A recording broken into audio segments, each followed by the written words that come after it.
For thousands of years, the high plains around what is now Bogotá, Colombia, were home to people whose story survived only in scattered pottery, stone tools, and the quiet soil of a handful of archaeological sites. Nobody knew who they really were genetically until scientists finally extracted and sequenced DNA from their remains and ran it against every reference population they had. And what came back wasn't a match to any nearby indigenous community, any known ancient lineage, or any population currently living anywhere in South America. It was, in the most literal genetic sense, a population with no match at all. We're going to walk through exactly how researchers reached that conclusion, what it actually means for the deep history of South America, and why a result like this, a population that seemingly vanished from the genetic record entirely,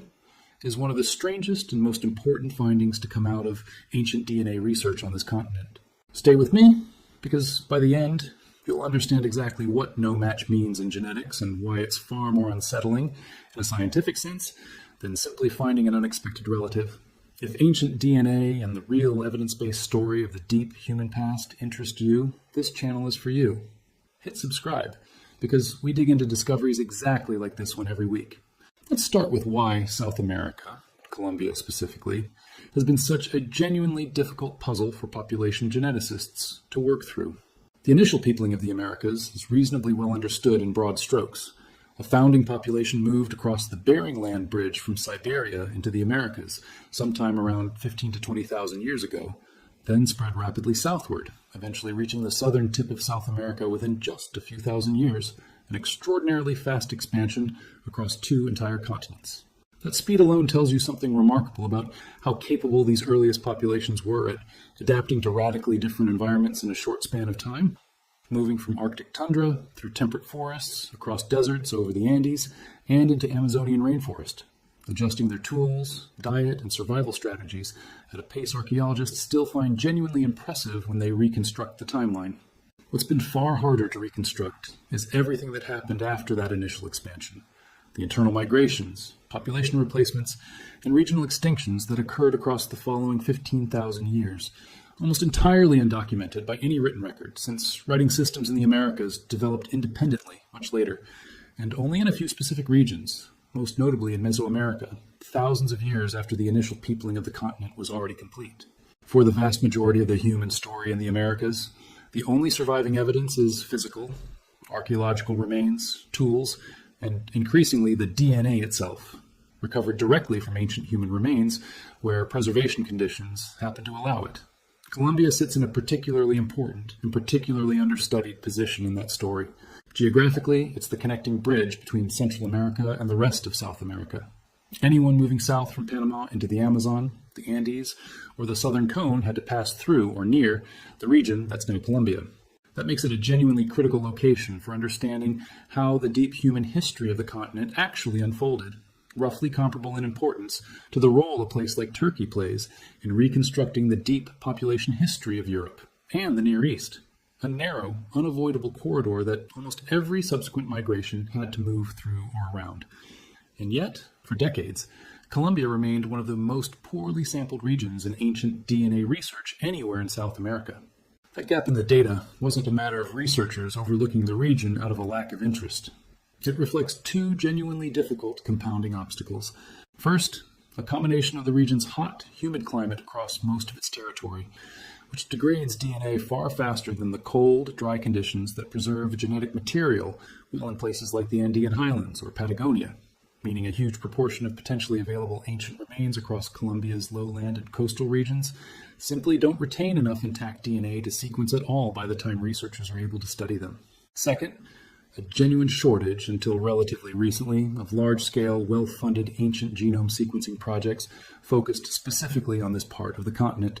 with far more research attention and funding historically directed toward better-known, higher-profile ancient civilizations elsewhere in the Americas, like the Inca in Peru or the Maya in Mesoamerica. That began to change as researchers assembled a broader, more ambitious effort to reconstruct the deep population history of Central and South America as a whole, sequencing ancient genomes from dozens of archaeological sites, spanning from Belize down through Peru, Chile, and Argentina,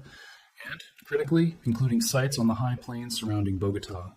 where a relatively cooler, drier microclimate compared to Colombia's tropical lowlands had allowed skeletal remains to survive well enough in a handful of locations to make DNA extraction possible. This effort represented a genuinely large international collaboration, bringing together archaeologists with direct knowledge of specific excavation sites across multiple countries, laboratory geneticists specializing in the particular technical challenges of extracting workable DNA from degraded ancient samples, and population genetics statisticians responsible for running the large-scale comparative analysis needed to place dozens of newly sequenced ancient genomes into context against each other and against existing reference data. Coordinating a project at that scale, across that many countries and research institutions, took years to assemble, and the resulting dataset, once published in a leading peer-reviewed journal, immediately became one of the most heavily cited resources in the study of ancient South American population history, precisely because so few comparably large ancient genome datasets from this specific region had existed before it. One of the most significant of these Colombian sites involved remains recovered from a site associated with what archaeologists have labeled the Checcha culture, dated to roughly 6,000 years old, genuinely ancient by South American standards, predating any of the region's later better-known archaeological cultures by thousands of years, and offering a rare direct genetic window into a period of Colombian prehistory that had, until this research, been almost completely invisible at the genetic level. The archaeological picture of these communities, pieced together from decades of excavation on the Bogotá savanna before any genetic testing was even possible, shows a population of hunter-gatherers gradually transitioning toward more settled patterns of life on the high plateau surrounding what would eventually become Colombia's capital city, at an elevation high enough to offer a genuinely different environment and set of resources than the tropical lowlands most people associate with Colombia today. Cooler, drier, and better suited, as it turned out many thousands of years later, to preserving the kind of skeletal remains that ancient DNA research actually depends on. Stone tools, evidence of early plant management and burial practices, recovered from sites across this region gave archaeologists a reasonably detailed picture of how these communities lived, long before anyone had the technology to ask the far more specific question of exactly who they were related to, genetically, and whether their descendants could still be identified among people living in the region today. Here's how the actual comparison worked, and it's worth understanding the method before we get to the result, because the method is exactly what makes the findings so credible, rather than simply a data processing quirk. Once researchers successfully extracted and sequenced usable ancient DNA from these 6,000-year-old remains, they compared that ancient genome against an enormous reference data set, modern indigenous populations from across Colombia and the wider Andean and Amazonian regions, other ancient genomes recovered from sites across Central and South America, and the broader global genetic reference panels researchers used to place any new sample within the wider context of human genetic diversity. The specific statistical tools involved are worth briefly understanding, because they're what allow researchers to make a confident claim like no close match rather than a vague impression. Population geneticists use formal statistical tests that measure allele sharing, essentially how often two populations carry the exact same genetic variants at the same specific locations across the genome, at a rate higher than would be expected by chance alone if the two populations were unrelated. When two populations share a recent common ancestor, that shared variant signal shows up clearly and consistently across the genome. When they don't, the signal is weak, inconsistent, or altogether absent. These tests don't rely on any single dramatic piece of evidence. They aggregate signal across hundreds of thousands of individual comparison points, which is exactly what allows researchers to state a negative result, a genuine absence of close relationship, with real statistical confidence rather than just an educated guess. It's worth stressing just how different this is from simply eyeballing a family resemblance. A negative result of this kind isn't a shrug or an inconclusive shrug of the shoulders. It's a specific, quantifiable statistical statement backed by a measurable confidence level that the degree of genetic similarity observed between the ancient sample and each comparison population falls below the threshold expected. That distinction between we didn't find a match and we found strong statistical evidence against a close match is exactly what separates a rigorous scientific finding from mere absence of evidence, and it's why researchers were confident enough in this result to publish it as a genuine discovery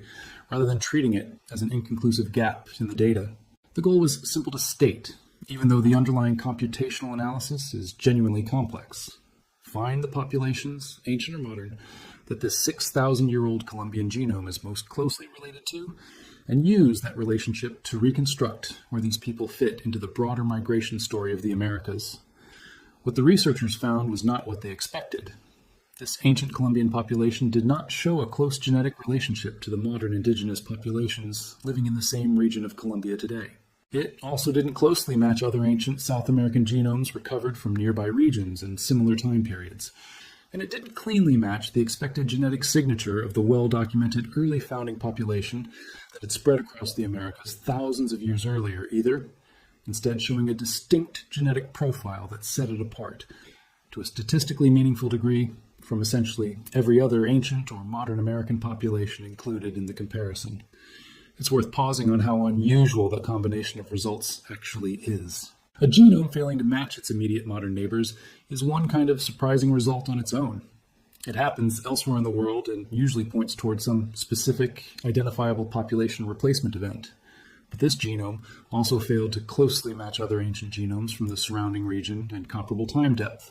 and it didn't neatly fit the profile of the broader founding population either. That three-way mismatch is what pushed this result from somewhat unexpected into genuinely puzzling territory for the researchers involved. It wasn't simply a case of finding the wrong immediate descendant population. It was closer to finding a population that doesn't cleanly connect to almost anything else sampled so far, anywhere on the continent. In plain terms, the population that left behind these 6,000-year-old remains near Bogotá does not appear to be the direct genetic ancestor of the indigenous peoples living in that same region of Colombia today. Somewhere between 6,000 years ago and the present, whatever happened in that region wasn't simple, uninterrupted generational continuity. It was, at some point, a genetic discontinuity, a population that existed, left physical remains behind, and then, at the genetic level, essentially disappeared, replaced by a different population whose ancestry doesn't trace directly back through them. This is, on its own, a genuinely significant finding, and it turns out not to be an isolated, one-off result specific only to this single Colombian site. When researchers looked across the wider set of ancient genomes recovered from sites throughout Central and South America as part of this same broader research effort, they found similar patterns of genetic discontinuity showing up repeatedly at multiple sites, across multiple regions and time periods. Ancient populations in Belize, in the Andes, and elsewhere that also showed limited or no close genetic continuity with the modern indigenous populations living in those same regions today. In the Andes specifically, researchers found evidence of a major population turnover occurring around the time of significant climatic and cultural shifts thousands of years ago, with earlier hunter-gatherer populations showing a distinct genetic profile from later populations associated with the region's transition towards settled agricultural life, a transition that, in at least some locations studied, appears to have involved a genuine population replacement rather than the existing population, simply adopting new technology and life ways on its own. In Belize, ancient genomes recovered from sites associated with different phases of Maya civilization showed their own distinct pattern of population change over time, adding further evidence that the single continuous population model, once treated as a reasonable working assumption for much of the ancient Americas, simply doesn't hold up well once researchers can test it directly against ancient genomes, rather than inferring continuity indirectly from surviving cultural and archaeological patterns alone. What had, for a long time, been assumed to be a relatively simple, continuous population history across most of the Americas, the founding population arrives, spreads out, and settles into the various regions that indigenous peoples occupy today, largely undisturbed for the following 15,000 years. Turned out to be a considerably more complicated, more turbulent story, with real population turnover events happening in multiple places at different points across that long span of time, for reasons that still aren't fully understood. So what actually happened to this ancient Colombian population, the one whose remains were recovered, but whose direct genetic descendants don't appear to be traceable in the region today? Researchers have proposed several possible explanations, and it's worth being honest that this is one of the areas where the science is still actively being worked out, rather than fully settled. One possibility is a relatively straightforward population replacement, a later migration of a genetically distinct group into the region, whether through direct conflict, gradual displacement, disease, or simple demographic, outcompeting over many generations, effectively replacing the earlier population's genetic lineage in that specific location, even if some cultural continuity, technology, or oral tradition happened to survive the transition in ways archaeology alone might not fully capture. This is a well-documented pattern in population genetics globally. It's essentially the same kind of process on a smaller regional scale that has been documented repeatedly across ancient Europe, ancient East Asia, and elsewhere, wherever researchers have had the ancient genomes available to actually test population continuity directly, rather than simply assuming it. In several of those better studied cases, the incoming population brought a specific new technology or subsistence strategy with them, a new tool tradition, a new farming method, a new form of pottery that gave them a genuine demographic advantage over the existing population, allowing their numbers and their genetic lineage to gradually dominate a region over the course of a few centuries, even without any single dramatic conflict event necessarily driving the change. Another possibility involves significant population decline rather than outright replacement, a population that shrank dramatically for reasons like climate shifts, resource scarcity, or disease, to the point where its specific genetic lineage became a comparatively small and eventually undetectable fraction of the region's overall population. Once later migrations arrived and mixed in, effectively diluting the original lineage below the threshold where modern genetic sampling can still clearly detect it, even if a small trace technically survives somewhere in the modern population's broader ancestral mixture. This kind of gradual dilution is genuinely difficult to distinguish from a cleaner, more complete replacement using currently available ancient DNA samples, since both processes can produce a similar end result at the level of detectable modern ancestry, even though the actual lived historical experience behind each scenario would have looked very different for the people involved. A third possibility, and one researchers take seriously precisely because of how frequently it shows up elsewhere in ancient DNA studies worldwide, is that the sampling itself is incomplete,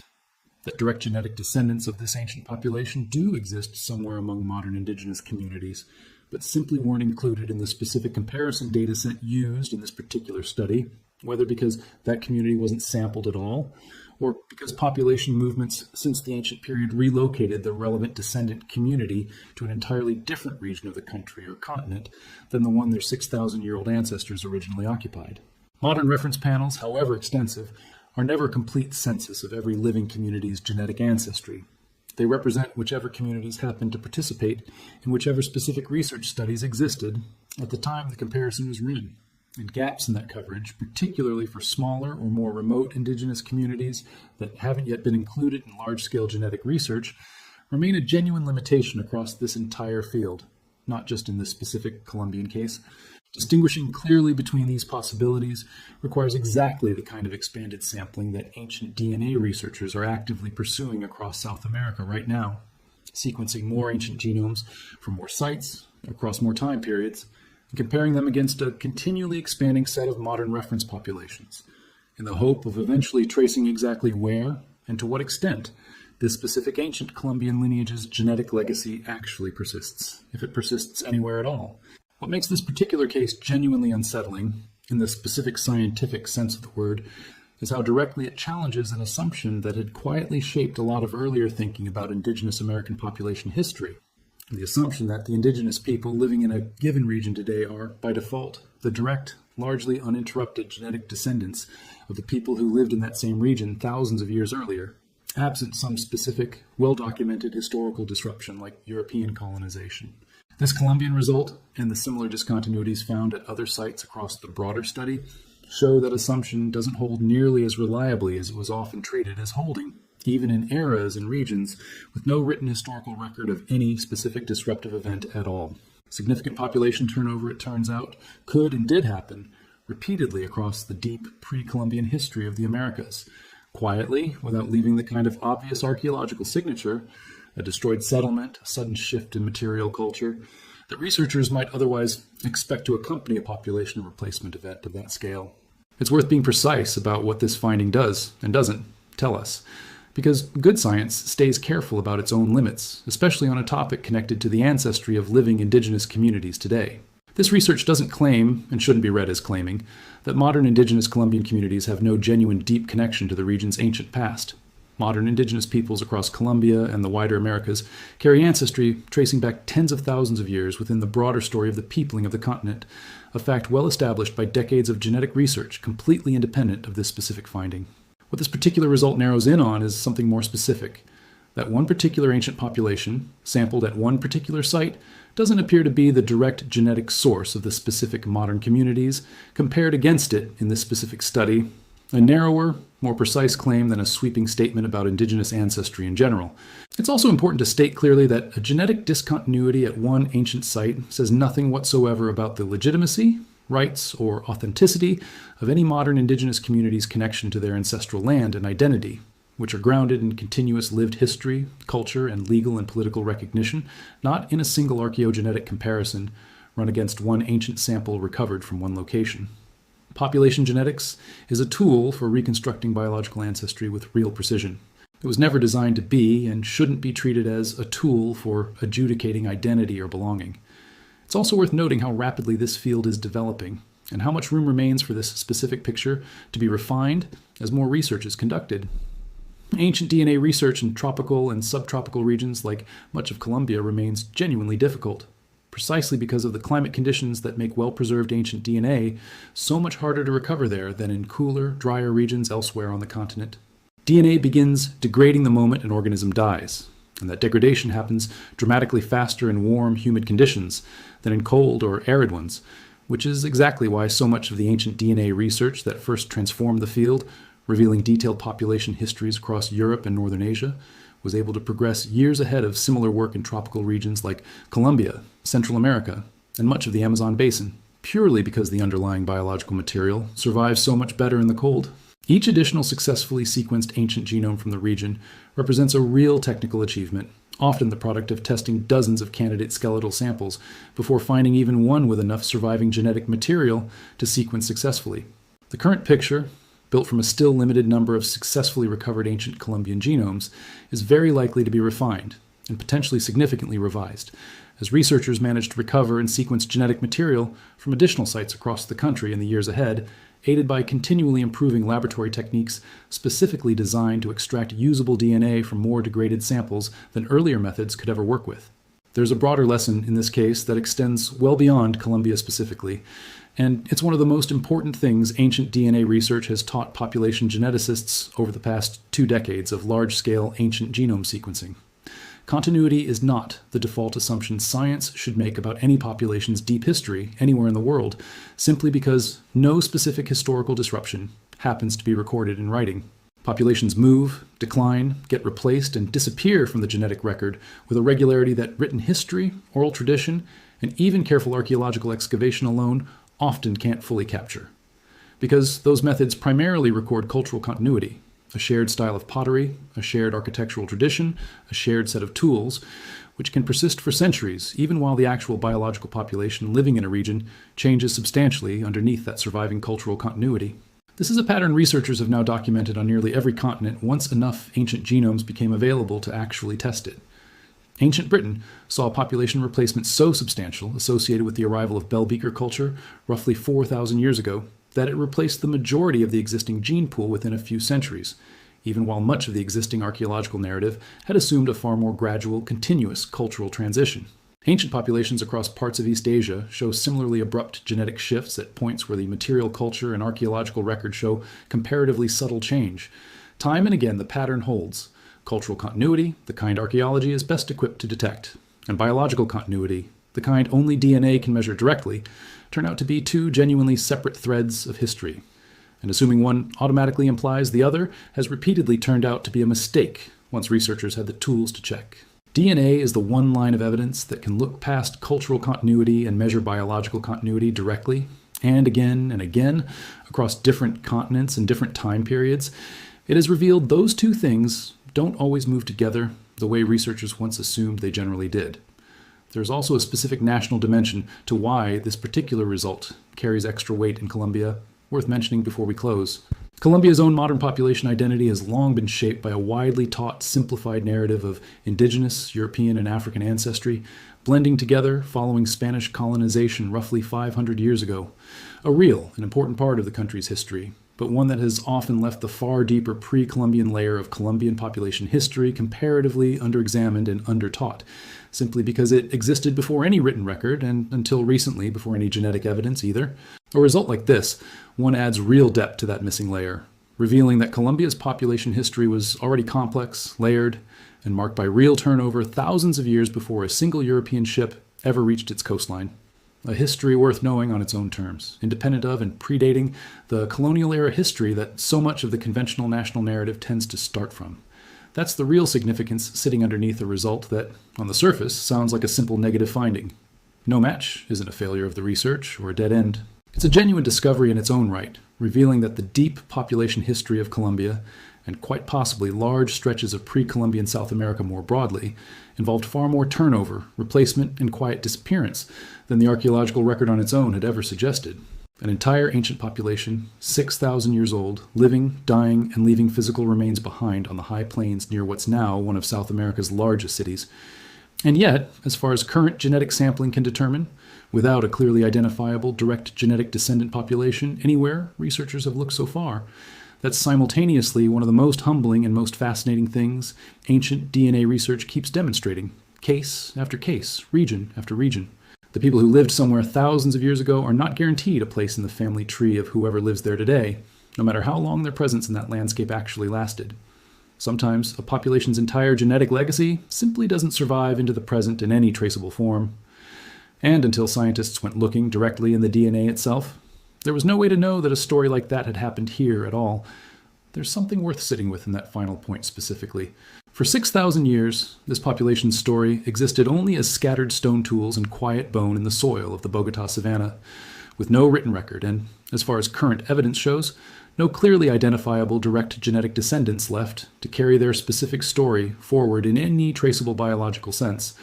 It took a research team, modern sequencing technology, and a careful statistical comparison against genomes from across 2 entire continents to even establish that this particular kind of disappearance had happened at all. That's the quiet power of ancient DNA as a method. It doesn't just confirm the stories that already survive in some other form. It can reveal the ones that otherwise would have vanished completely, leaving no trace anyone would have known to go looking for. If this changed how you think about the deep history of the Americas, or about how much population history simply doesn't survive in the archaeological or written record,